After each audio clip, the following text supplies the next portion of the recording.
kviesimą įjungti tą muziką. Nu, tai sveiki, ačiū, kad pasilikote, kas pasilikote. Labai ačiū už spektaklį. Labai ačiū, kad atvykote. Tikrai buvo įdomu pastebėti, kaip visą tai vyko ir tų istorijų paklausyti. Iš tikrųjų labai sunku, nežinau, kalbėti dabar kol kas.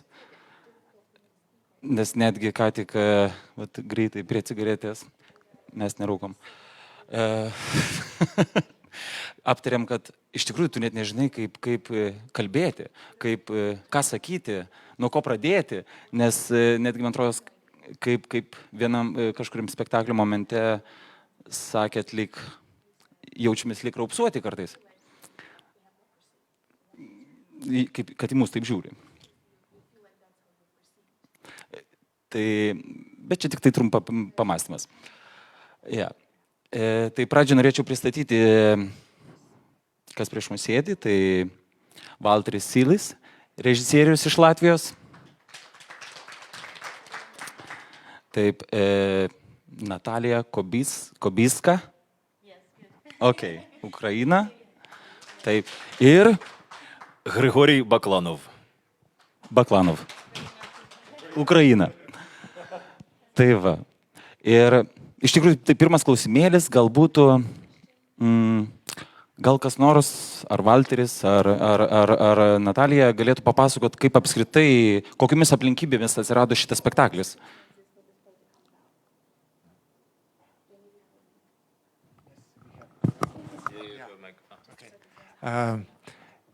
Yes, it actually came from Estonian company, Vabalava, Märt Meos, and they went to Kiev and met with theaters there in summer of 2022.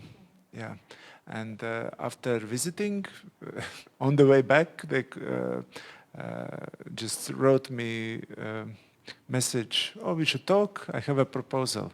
So we met in Riga and he had the proposal to do as fast as possible a piece in which would be for August in Narva, in Freedom Festival, and half of that work would happen in Kiev. Yeah.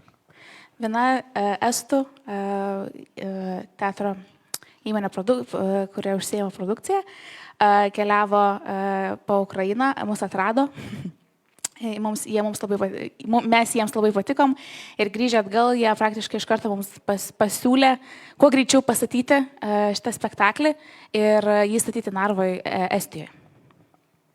Yes, and then the idea was to work with Playwrights Theatre, which kind of puts the playwright in front, and it's a theater in Kiev where it's always director is one of the playwrights, but the board is all 18 or more playwrights, and that it is to make the plays and to like they are, and the directors can't change them, and I was like, oh, yes, I have had. In Riga, we have done such work where we like make new works, and I was like very open, and we invited Natalka Blok to write a new work, and then we met. Then we met, and we kind of understood like time is going. This first kind of documentary work will be when we will start working already done a lot, and here it's done everywhere, so we have to start inventing. And she kind of I said I like punk rock, and she's like I like science fiction, and so it's kind of punk rock science fiction, at least in the writing, I thought. And but then still like science fiction was this base, but then it still became, I think, very, very documentary. And yeah.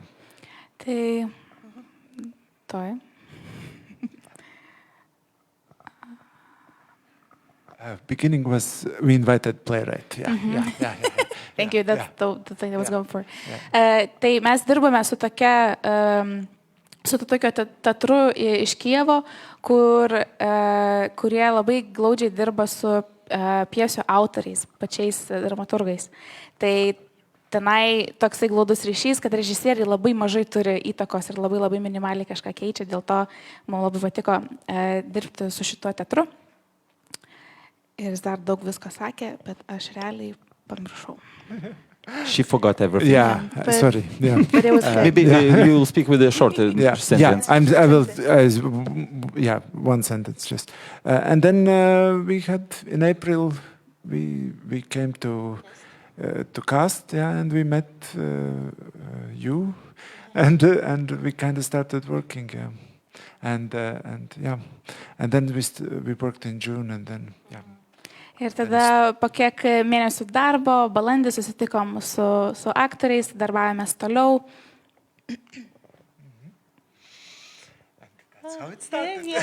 Daugmaž taip ir pradėjom.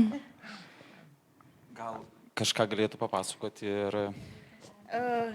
apie procesą, apie tai, kaip sekėsi. In Ukraine, it's so interesting process because when air alarm, we go to metro or shelter. Yep, but Walters, it's a nice experience for him. Oh, ethics, when shelter, and it's nice because it's so interesting because Walters didn't anything about war, about life, and we explain. Okay, Walters, this is. Sorry. That was better. Ukrainoje yra labai įdomus toks procesas, apskritai teatruose, tu pradedi kažką statyti, prasideda sirenos, turi bėgti metro, labai taip nenuosekliai vyksta darbas. O Valteriui čia buvo, mums kaip ir įprasta, Valteriui čia buvo tokia kaip egzotika, o čia oro sirenos, kaip čia įdomiai. Tai iš tikrųjų dalinai tai buvo ganėtinai smagu su juo dirbti, ta prasme, kad mes jam turėjom beveik paaiškinti, kas yra karas, ką tai reiškia mūsų kasdienybei ir panašiai. And so interested when you looked at Walter's emotion. Oh, really? Oh, nice. Oh, fuck. And it's nice. Ir Valterio labai buvo tokios įdomios, ekspresyvios, labai ekspresyvus veidas buvo, rimtai čia tai būna, wow, kaip keista. Yeah, it's help. it was probably the feeling was I accidentally would ask a question, and there would be, in the answer would be a crazy experience, which they have lived through, and that was always like I have this, not like this, but kind of strange reaction, but there was always, whenever somebody asked, "Oh, have you relatives or friends died?" Yes, there's always would be a tragic answer to my idiotic questions. Yeah. Aš labai dažnai klausdavau, man atrodydavo, kad paprasti klausimai, bet išgirdavau tokių atsakymų su tragedijos, to tokių prieskonių, kad va čia kažkas žuvo, va čia kažkas vis tiek su karu glaudžiai susiję, tai dalinai tie mano klausimai man atrodė tokie nekalti, bet jie vis dėlto man padėjo geriau, man ir šiek tiek šokiravo, bet padėjo man geriau suprasti situaciją. Okay, some words about the beginning. In the beginning, we were invited to casting, and firstly, I read a play, and it was cool for me because I felt that text was truth. It was about me, but it was written by a woman.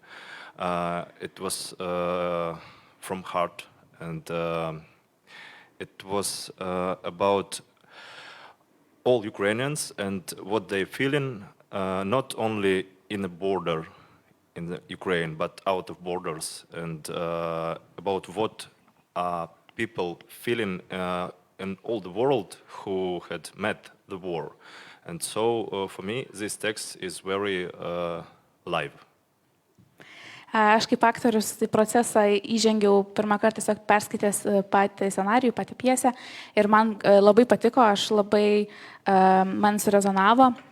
ką aš skaičiau, netgi jeigu kaip vyras, būdamas, skaitydamas moters parašytą scenarijų, man labai patiko, aš supratau, kad jisai atspindi visų ukrainiečių patirtį, tiek tų ukrainiečių, kurie yra šaly, tiek tų ukrainiečių, kurie yra už šalies ribų ir man tiesiog labai patiko.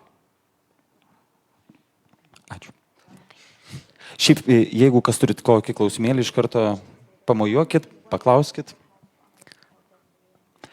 Taip, komanda labai tarptautinė. Režisierius Latvis ir scenografas, scenografai, ukrainiečiai aktoriai, dramaturgė, estai prodiuseriai, aišku, trūksta lietuvio. Ką šitas, nežinau, komandos margumas priduoda visam, va, pavyzdžiui, spektakliui?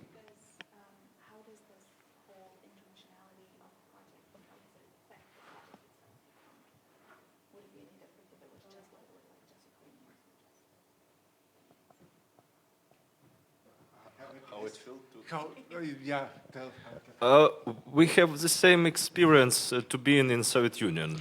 Mus vienyje Sovietų That's right. sąjungos patirtis. But you have a little bit different experience. Bye, Grisha. Bet gal vis tiek kitokia patirtis.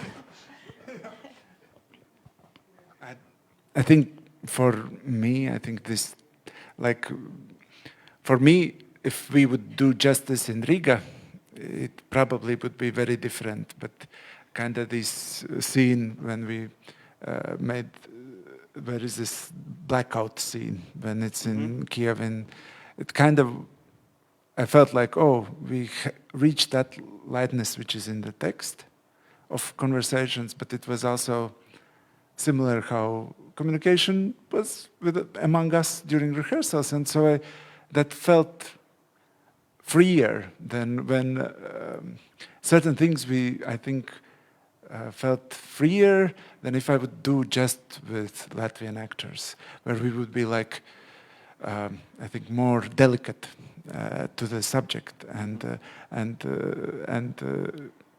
you gave me this chance to, like, I didn't say anything, but they just went with like bravest choices, like how to tell it, like how to laugh about themselves or laugh about each other, and in this scenario.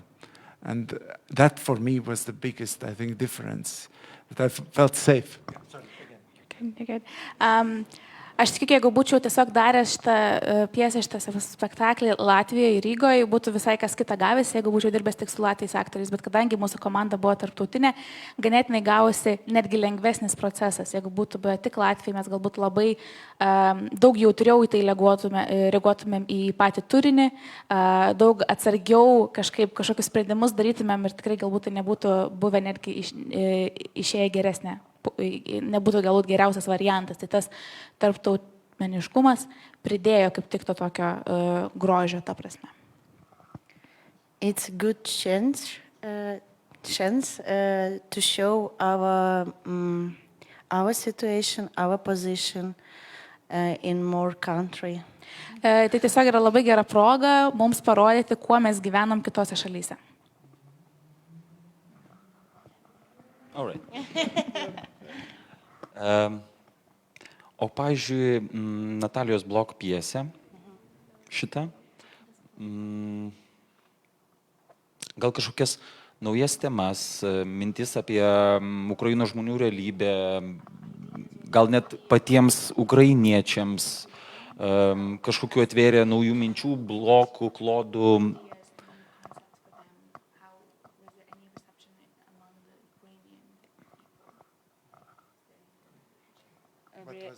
In Kiev, what reaction was there?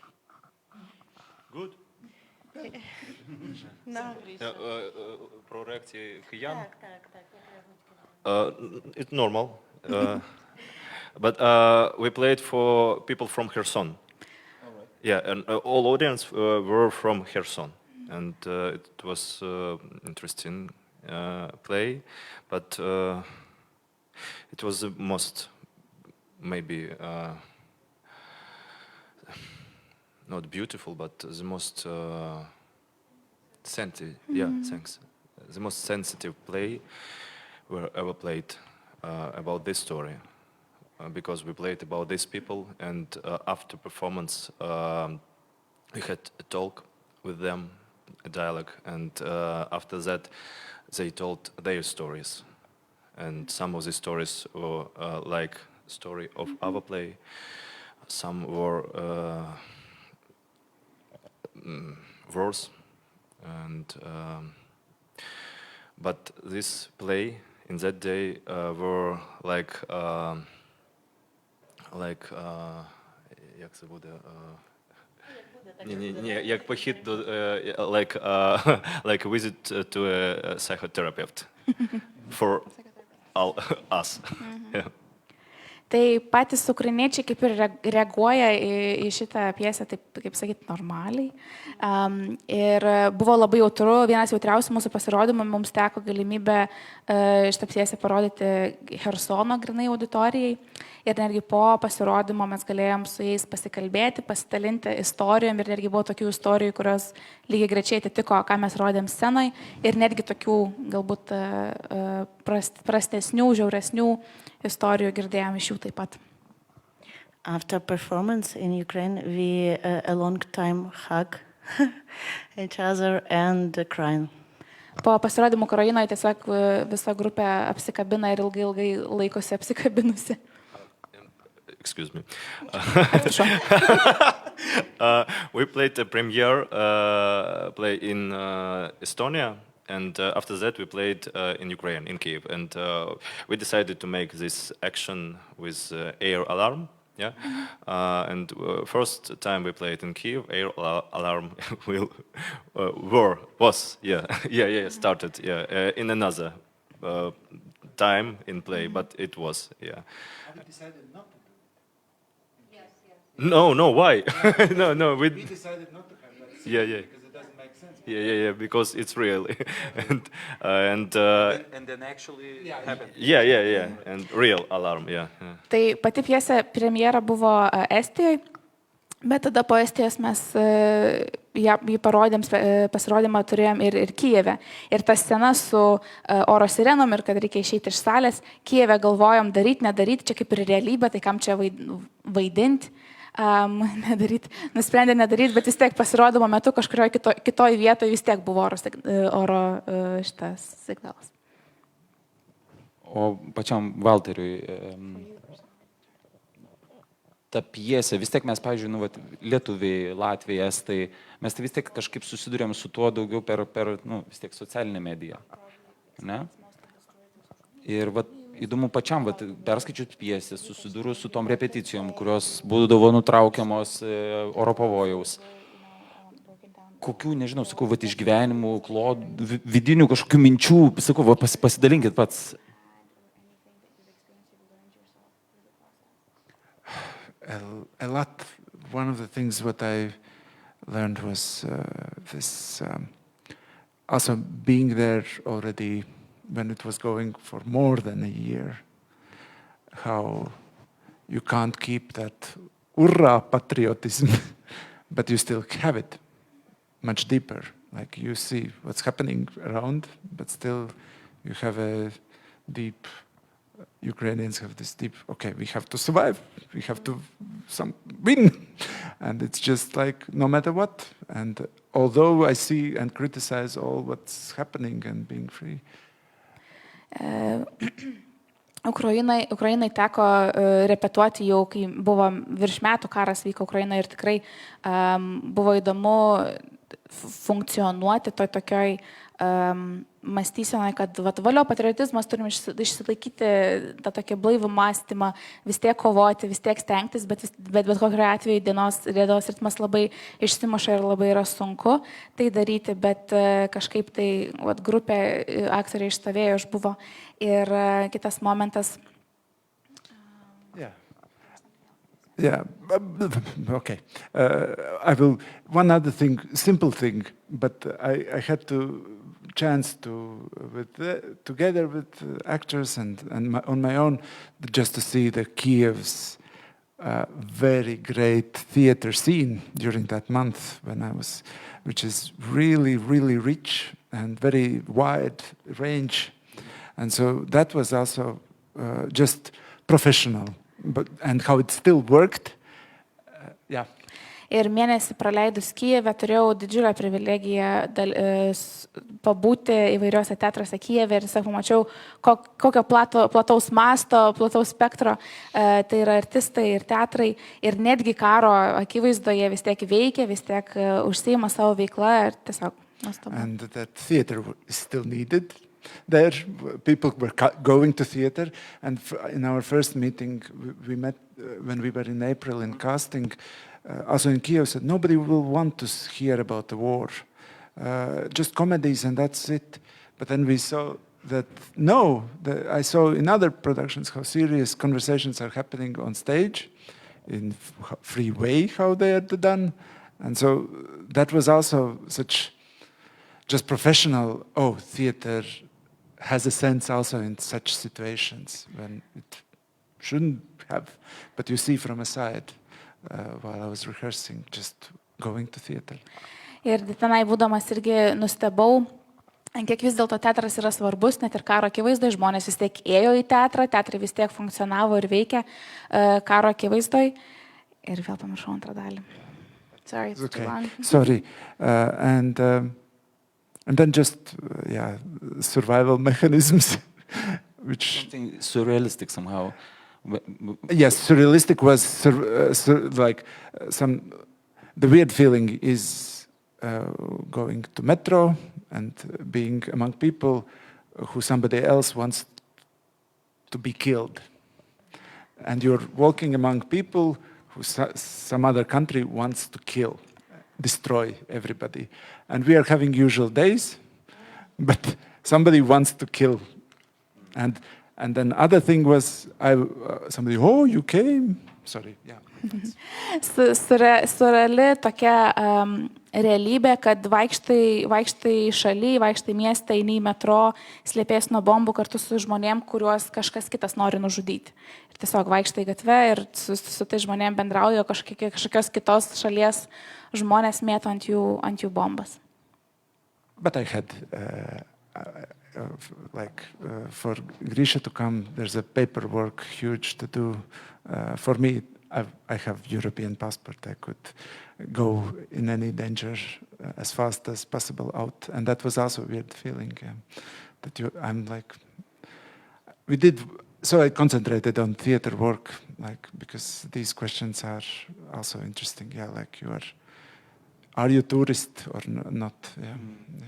Mes tengiamės susitelkti galbūt tą teatro veiklą, nelabai galvoti, ar čia mes turistai, ar čia mes menininkai, kas čia mes tokie tam Kijeve. Ir aš turiu privilegiją turėti europietišką pasą, galiu keliauti, kur reikia kitiems, kad keliauti aktoriui. Ir yra labai daug popierizmo, kad išvykti šalies. Tai tiesiog skirtingos situacijos, bet stengiamės susitelkti ties teatru. O aš pats kaip aktorius, man labai įdomu pats apskritai aktorių. Pats procesas, tasai, kai atrodo, tu vaidini spektaklį ir tau reikia nutraukti tai dėl suprantamų situacijų. Ir apskritai, kaip nežinau, sekasi tęsti tą spektaklį, darbą, įsijautimą, atrodo nesuvokiama.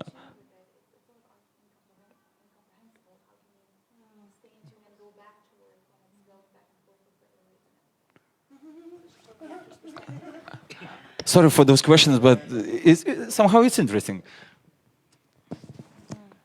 Yeah, I try explain. Pabandysiu paaiškinti.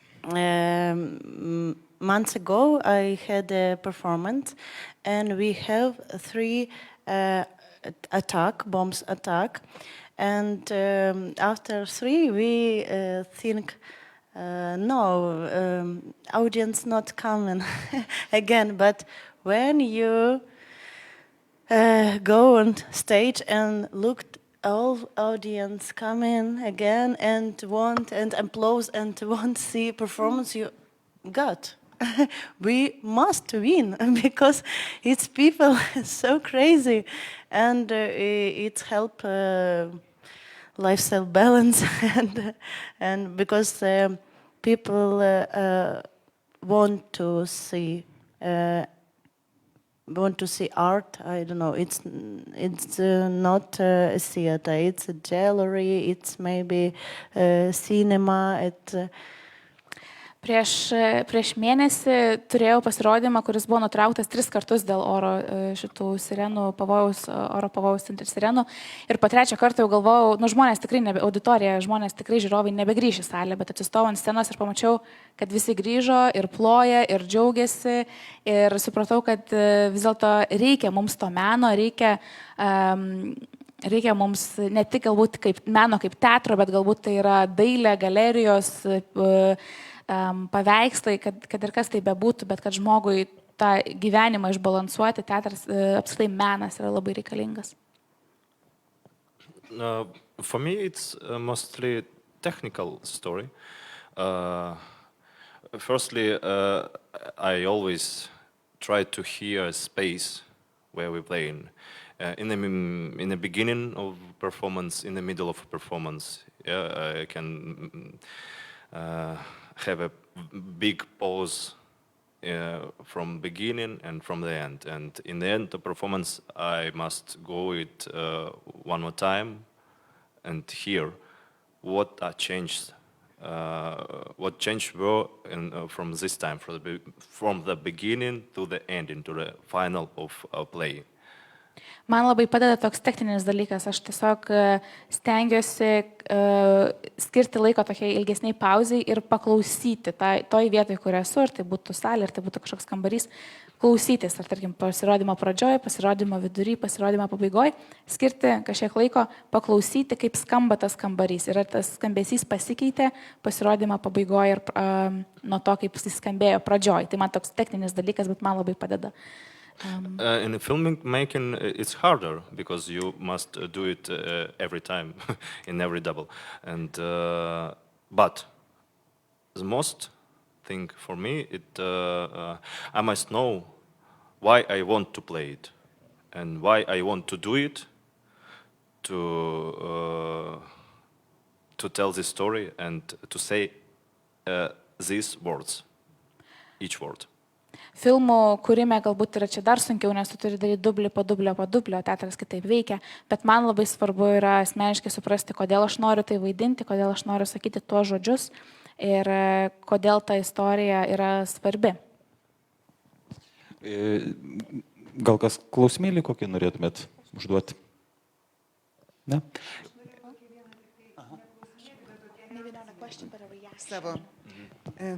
Pirmiausia, kai iš pradžių atrodė, tai apie šiuos laikus, apie tai, kas vyksta ir mes liktai ir žinom, nes ir matome tuos per televiziją ir visą kitą, bet iš tikrųjų tai labai svarbu, bet tai tie sulaužyti žmonių gyvenimai, tas dalykas, bet dar vieną dalyką, ką aš grinai pati pastebėjau, kai buvo ta sirena ir tai pasirodė iš tikrųjų, taip truputį juokinga, todėl kad mes taip išėjom, ir tu supranti, kad tai, kad tau niekas negresia.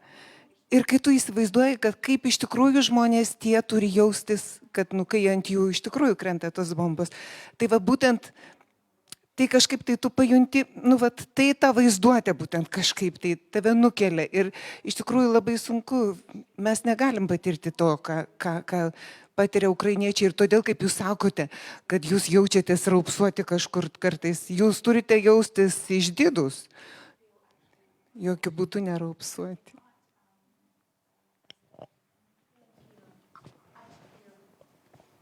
Labai iš tikrųjų geras pastebėjimas, man buvo, aš grįžus po tos pauzės, man buvo tos pačios mintis, aš pagalvojau, kaip mes lengvai ir kaip taip jau atsainiai praėjus tam laikui, o ne nuo karo pradžios, į visą tai žiūrime. Ir aš, jeigu teisingai suprantu, jūs neseniai rodėt šitą spektaklį Prancūzijai. Ar ne?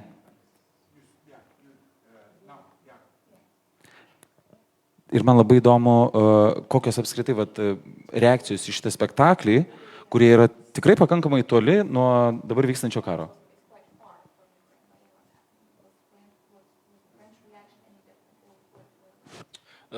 We played for 4 times, two times, two performances in France. And first performance, the reaction of audience was easier, like interesting.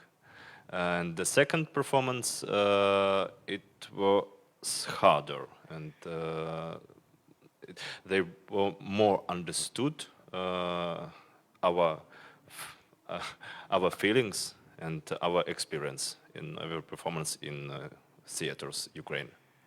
Tai Prancūzijoje turėjom du pasirodymus, bet jie buvo šiek tiek skirtingai. Pirmas pasirodymas atrodė toks lengvas, atėjo, praėjo ir tiek antras pasirodymas kažkodėl atrodė toks sunkesnis. Buvo toks jausmas, kad auditorija labiau supranta, per ką mes einam, labiau supranta, ką mes jiems sakom ir ką mes jiems rodom.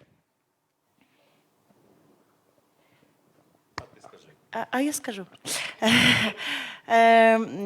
French people are so peaceful and so great. And when we and so loud, yeah, тихо, silence, so silence. Looked our performance, and after performance he applauds a long time, and it's a win for us. Tai prancūzai yra tokie įdomūs žmonės, labai nuostabūs žmonės, viskas su jais yra gerai. Bet jie labai tyliai stebėjo visą pasirodymą, bet tada labai garsiai plojo po visą pasirodymą. So finally, after those years, they finally understand what's happening. Okay. Yes, because maybe it's great. Finally. I don't know, but in my opinion, it's maybe. Jak tam dėkovali. Tai galiausiai po tiek daug metų galbūt prancūzai jau supranta, kas ten vyksta. Nu, greičiausiai taip. Kalbant apie tas reakcijas, premjera vyko Narvoje, kurioje, aišku, garsėja rusakalbių didžiulė bendruomenė. Upėgi skiria Rusiją ir Estiją. Ar tai buvo specialiai parinkta premjera? Yes, it's a place where Babalava organized. They have had, now it's Narva, but they are also working in Tallinn. But in Narva they have theater space. And in August, they make this Freedom Festival.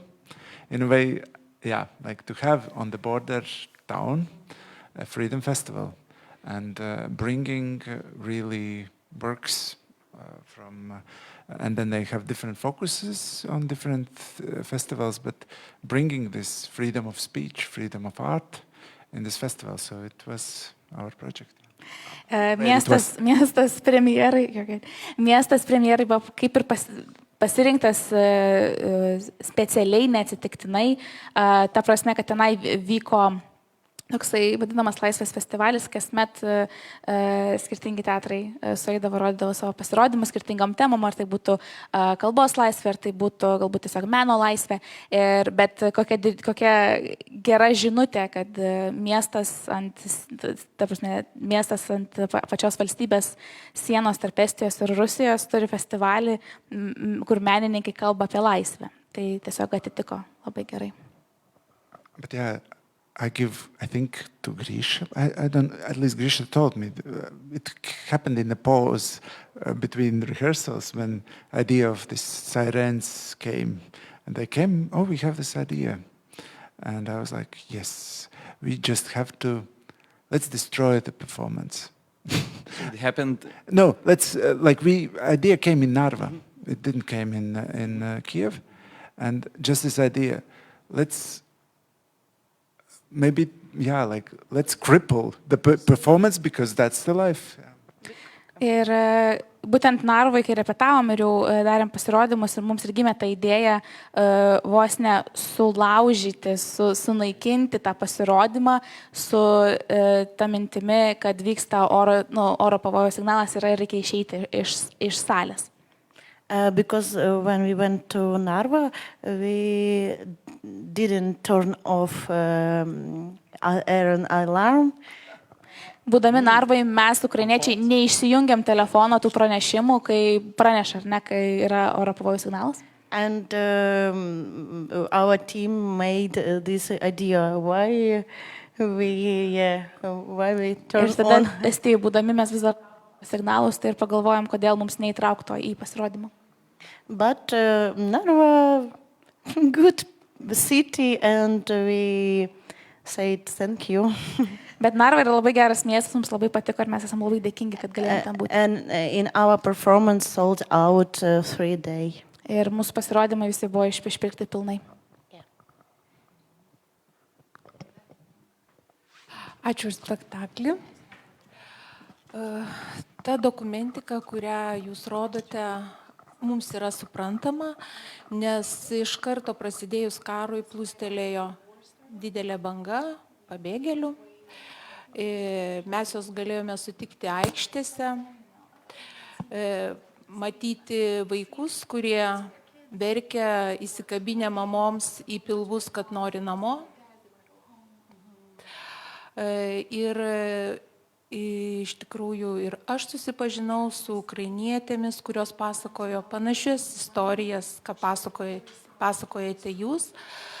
Tai iš tikrųjų, mes visą tai šitoj situacijoje gyvename, išgyvename tą žmogiškai užuojautą ir noriu pasakyti, kad tai iš tikrųjų neturėtų jūsų žeminti. Nes jeigu aš atsidurčiau tokioj situacijoje, aš irgi nenorėčiau, nes mes visi irgi galvojam, ar jeigu tai būtų, ar imtume ginklą, ar bėgtume. Tai mes esame ta amortizuojanti zona, kur iš tikrųjų, suprantame situaciją ir žmonės. Ir man kas patiko jūsų spektaklį, tai tie atviri langai, tie renesansiški scenografijoje naudojami langai. Jie man priminė Raimundo Urbono tokį vieną, nežinau, žinai, tu prisimeni gal tą nuotrauką, kur berods Karaliaučiui gal daryti. Langai atviri tokie ir plevėsuoja. Tas laisvės plevėsavimas, tai ką Raimundas jautė, tai ką galima jūsų spektaklyje pajusti, tai man atrodo, tą aš išsinešu tą skersvėjį, nežinau, skersvėjį per tos langus. Labai gera matyti, kad karo akivaizdoje, karo metu jūs esate spinduliuojantis meilę, spinduliuojantis gyvenimą žmonės. Tai man yra galbūt šiuo atveju didesnis liudijimas jūsų dabartinio gyvenimo, negu kad, spektaklis. Čia man taip. Tai va, ačiū.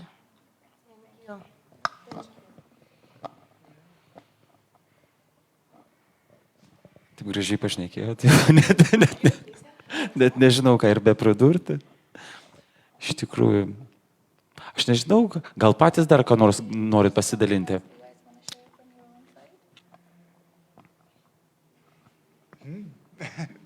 It was,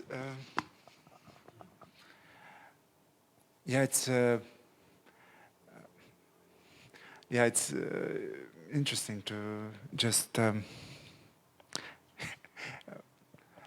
I was thinking about these windows and in a way for talking with Natalka, it kind of felt also as you are in a very beautiful place, very peaceful place, and at the same time you're in prison and you are stuck, and to have this beautiful view, but it's almost as a like a picture, the same as that picture is that reality where you are stuck when you're not at home, and also these, like that was kind of when we spoke all together, we spoke with Natalka, and that was like kind of her, and then I like credits to author, like she has this kind of like she is in Switzerland, but then she has this also good feeling of how that felt like this Kiev scene and that, and she brought that connections and stories inside, and that was just credit to our dramaturg. Yes. Noriu paminėti mūsų dramaturgą, jinai labai daug savo patirties įdėjo į kūrinį ir irgi maščiau apie tos langus, kurie galbūt vieniems galbūt komunikuoja tą grožį ir laisvę, bet man primena ir tokia kaip kalėjimą, lyg mes būtum, kaip lyg tie žmonės, ar ne, jie išvyko iš Ukrainos, yra Šveicarijoje, mato nuostabius kalnus, bet jie yra užstrigę, jie negali grįžti namo, jie negali daryti, ką jie norėtų daryti. Tai tokia dvipusė, tokia... dvipusis tas toks vaizdinys.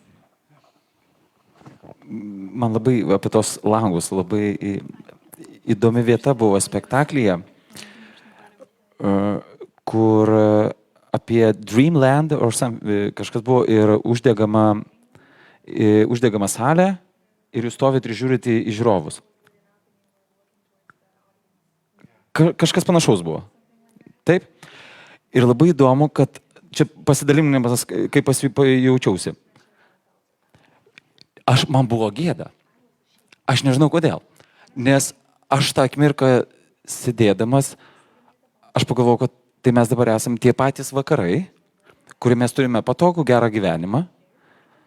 Bet kažkodėl, pavyzdžiui, dabar vakarai gaunasi tokia silpnumo reakcija. Kažkodėl. Ir sakau, tiesiog tokia, kaip pasijutau. Labai įdomu buvo.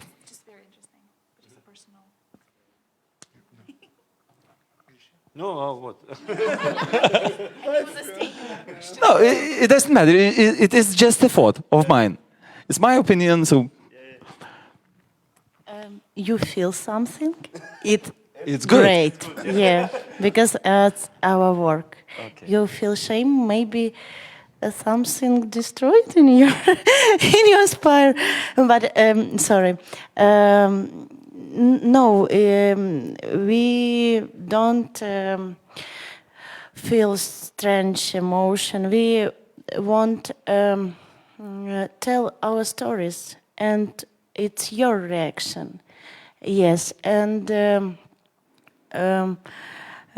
we tell this because it's not our choice to live in a war.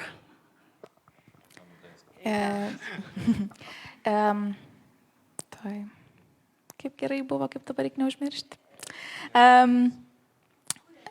Kuriam ne tam, kad jūs jaustumėt gėdą ar tai kažkokias tai emocijas. Mes tiesiog kuriam, mes sakom savo istoriją ir tada jau jūs jaučiat, jau jūs reaguojat savo, arba auditorija reaguoja savo jausmais į teatras ir jeigu verčia mus kažką jausti, tai gerai kažką darom.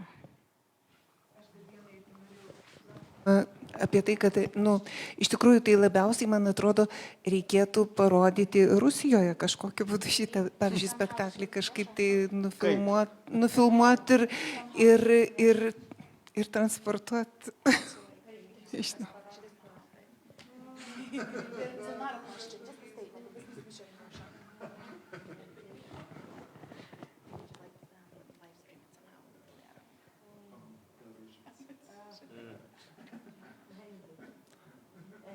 To break somehow the streaming and...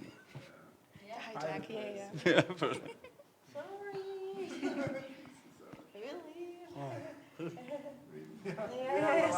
Sorry. Jo, galbūt Rusijai parodyti su tokiu, atsiprašom, mes dar gyvi. Nežinau, iš tikrųjų, čia turbūt galima kalbėti apie tą... Čia amžiams ir amžiams bus nesibaigianti tema iš tikrųjų ir turbūt nebus gero, blogo klausimo, bet labai smagu, ačiū Jums iš tikrųjų, dėkoju, kad atvykote. Manau, mes dar pratęsime pokalbius asmeniškai. Bet jeigu dar kas nors gal nori pasidalinti iš tikrųjų, nes sakau, čia manau galėtume diskutuoti, taip kad... Kaip sakot? O.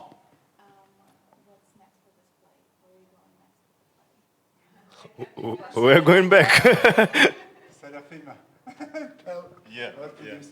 Finally. Prodiuserė. Sorry, I was late because I It's okay. had to pack everything, and I have to be sure that everything is packed. So I really hope that we can play this play a lot, because I think it's very important to talk about this topic all over the world, because I know that not everyone knows about it. And our plans is in September we are planning to play in Drama Festival in Tartu in Estonia. And in January, we are going to Chile, to Santiago International Festival. And in March, we are going to Oslo, to a theater festival as well. Tai So let's see. mūsų tikslas yra parodyti šitą spektaklį kiek įmanoma daugiau šalių ir kiek įmanoma daugiau auditorijų. Artimiausi planai yra rudenį grįžti į Estiją, į kitą miestą, Tartu. Tada vėliau važiuosim į Čilę ir dar vėliau važiuosim į Oslą. Tai žodžiu, planų yra, norisi dar, bet tikiu, kad tas spektaklis gali dar daug nukeliauti. Norėčiau pristatyti dabar, kas dar esate. Serafima Kolotkina, spektaklio vadybininkė. Estija. Taip. Tai, kad dabar yra Serafima, norėčiau ir paklausti jos klausimo. Vat iš tikrųjų apie Narvą ir vis tiek sekame, kas dedasi ir Latvijoje, ir Estijoje, apie visą situaciją su rusų kalba, kultūra. Ir ar pavyzdžiui, pačioj Narvoje specialiai yra daroma kokia nors, nežinau, kultūros dėmesys šiai vietai, ar tai yra specialiai skiriamas dėmesys tai vietai, pačiam miestui? Narvai. Ja, tai prasme.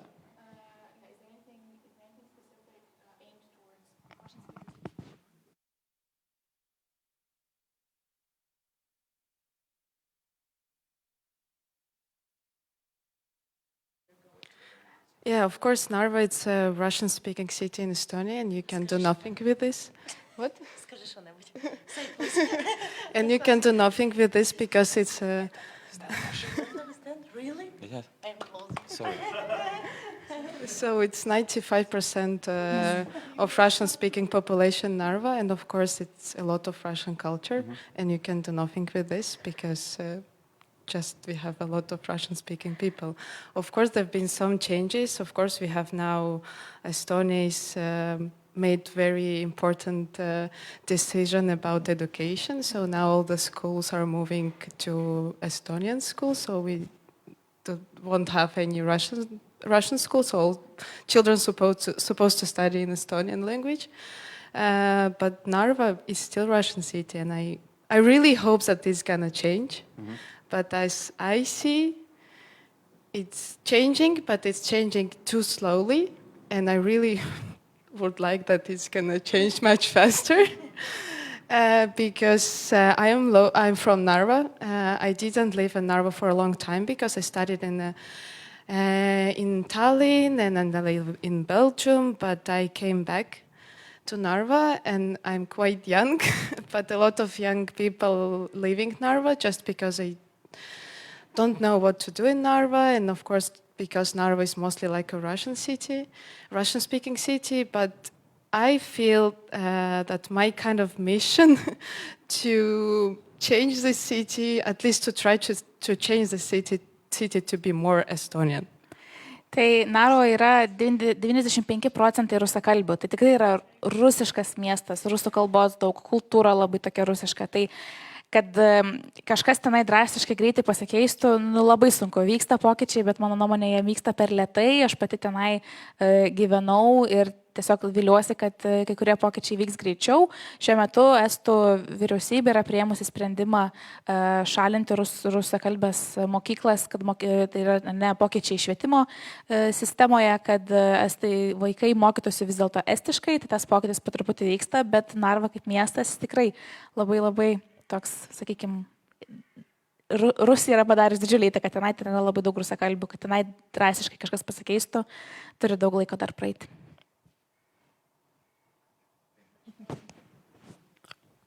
Išjungiai mane. Turn off. Okay. Aš noriu paklausti, ar yra antro pasaulinio karo pas juos išlikę memorialai Narvoje?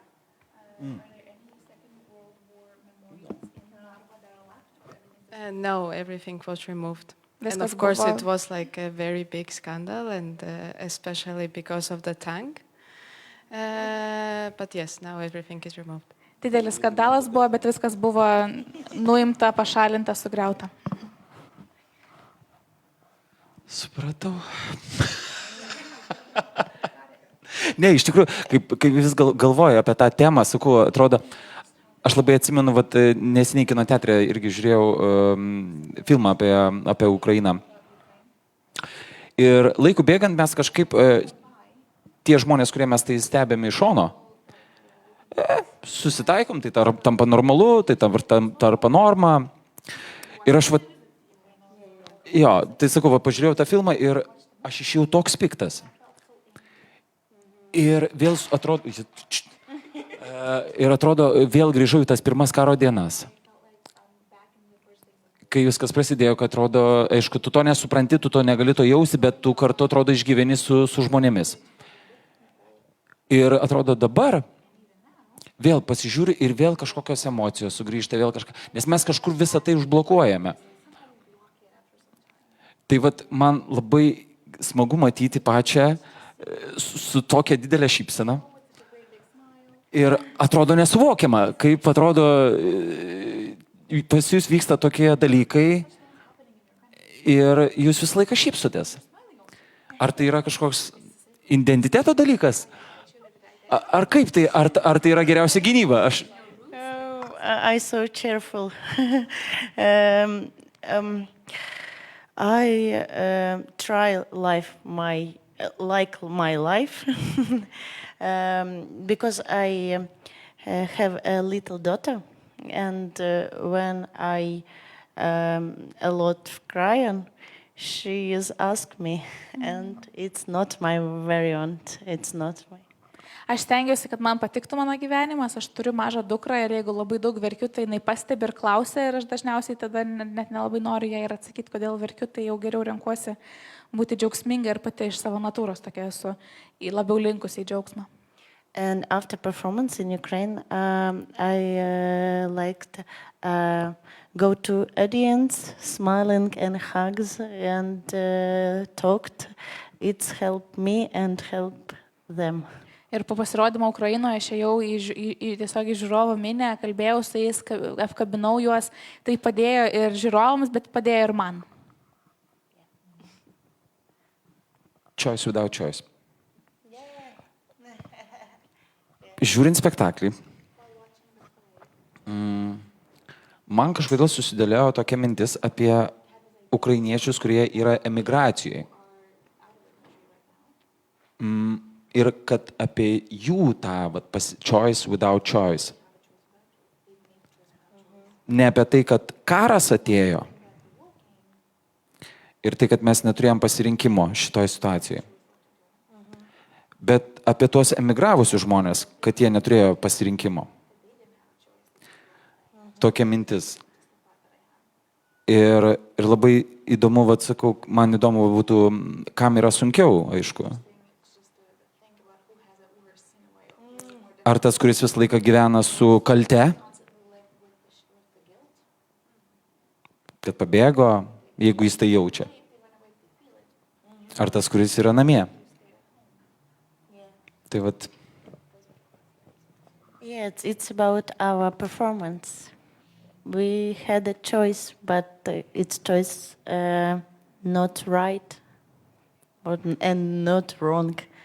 It's choice. Apie tai ir buvo mūsų pasirodymas, toks pasirinkimas, neturint pasirinkimo.